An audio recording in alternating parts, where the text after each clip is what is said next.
Kanimo ang kaluyahon, naot kanimo ang negatibo nga mga panahon na, no? Tumawag din ang panahon nga makinulong ka sa tumuhin nga Dios. Kung asa siya lapita at siya pangitaan.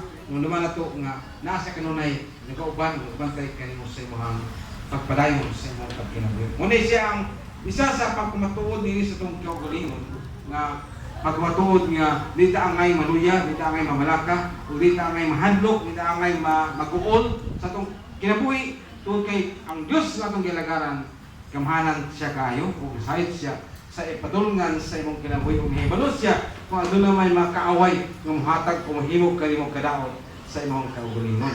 Muna nga ang Diyos nga tawang galagaran, no?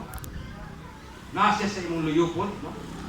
Muna gingon diya sulti diya sa saya, no? Ano naman ito, no? Ang Diyos nga imong galagaran makaigsunan. Naakon siya sa imong luyop, no? Meaning gusto yung kaingon sa imong kaugalingon. Ipalugid ka ang Diyos nako. Una kay pangutana, no? So naman si Saad diha, naman si sulti sa mensahe sa Dios.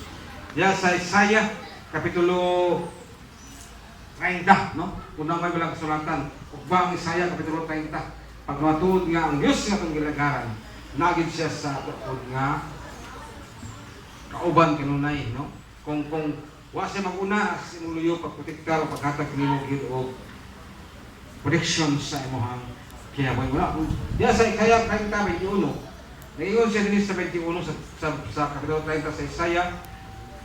Basahon, naingon siya din, kung mutipas ka sa tuo o sa wala, mabatian mo ang iyang tingog diya sa imong luyog nga maingon diya ang dalan subaya kini tagaan di kaniya o